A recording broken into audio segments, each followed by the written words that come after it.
এরপরে কুমিল্লার মধ্যে সবচেয়ে ভয়াবহ বন্যা হয়েছে কিন্তু আমাদের এই বুড়িচং ব্রাহ্মণপাড়া কুমিল্লা 5। আমাদের যে 16 নং ইউনিয়ন, 16 নং ইউনিয়নের একটি গ্রাম, নদীর পাড়ের যে গ্রামটি, সেটি হচ্ছে গ্রামের নাম হচ্ছে বুরবুরিয়া। সেই বুরবুরিয়া দিয়ে সেটা ভেঙে গেছে।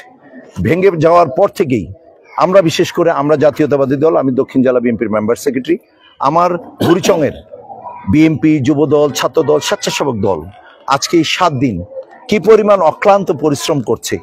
আর আজকে তো পানিটা একটু কমে আসছে।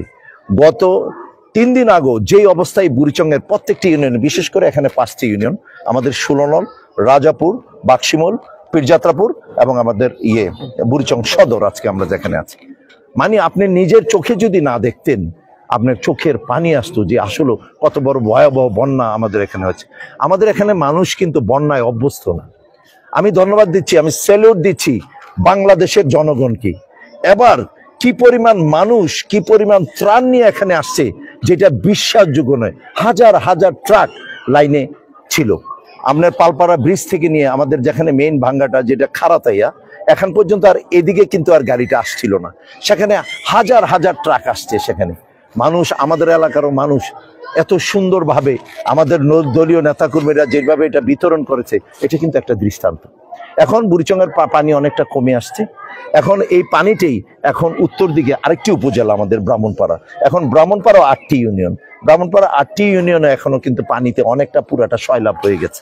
তো আমরা ইনশাল্লাহ বুড়িচং উপজেলা বিএনপি এবং ব্রাহ্মণপাড়া উপজেলা বিএনপি, পাশাপাশি ছাত্র ঐক্যর ভাইরা যারা আছে, আমাদের জামাতে ইসলামের যারা আছে, আমাদের অঙ্গ সংগঠন যারা আছে এবং আমাদের ইসলামী সংগঠনগুলা যারা আছে, তারা দলমত নির্বিশেষে কিন্তু অক্লান্ত পরিশ্রম এবং কাজ করে যাচ্ছে।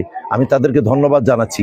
এবং আপনি দেখলে আমি আপনার কাছে একটা অনুরোধ রাখবো, আপনারা ঢাকা থেকে এসছেন, আমরা ব্রাহ্মণপাড়াও দেখবেন, ব্রাহ্মণপাড়া প্রত্যন্ত অঞ্চল প্লাবিত হয়ে গেছে।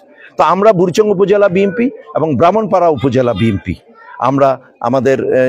আমরা অলরেডি কাজ শুরু করেছি। কিন্তু এখন বন্যার পানিটা অনেকটা কমছে, কিন্তু এর পরবর্তী পর্যায়ে যে সিচুয়েশনটা, মানুষের ঘর বাড়ি নিয়ে যে অবস্থা, আমরা যেহেতু বিএনপির কার্যক্রমে আমরা ব্রাহ্মণপাড়া এবং বুড়িচং আমাদের নেতৃবৃন্দদেরকে নিয়ে বুড়িচং উপজেলা বিএনপিকে অঙ্গ সংগঠন সহ বসেছি এবং ব্রাহ্মণপাড়াও বসেছি। আমরা বড় আকারে একটি ফান্ড করে আমরা ইনশাল্লাহ প্রত্যেকটি গ্রাম থেকে, ওয়ার্ড থেকে এবং ইউনিয়ন পর্যন্ত আমরা সেই কার্যক্রম চালিয়ে যাব। অলরেডি আমরা তো পুনর্বাসনের ক্ষেত্রে, এবং আপনি জানেন এখানে আমাদের সবচেয়ে বেশি যেটা ক্ষতি হয়েছে বুড়িচং এবং ব্রাহ্মণপাড়া, আমাদের এখানের মানুষ প্রথমত হইল কৃষি প্রধান, এটার উপরে তারা দিন যাপন করে। দ্বিতীয় হলো মৎস্য, ফিশারিজের ব্যবসায়ী যেটা, এবং ফিশারিজে ব্রাহ্মণপাড়ায়ও কমপক্ষে 50 কোটি টাকার ক্ষতি হয়েছে এবং এই উপজেলাও 50 কোটি টাকার ক্ষতি হয়েছে। আর রবি শস্য আর ফসল বলতে তো কিছুই নাই, সবকিছুই আমাদের বিলীন হয়ে গেছে।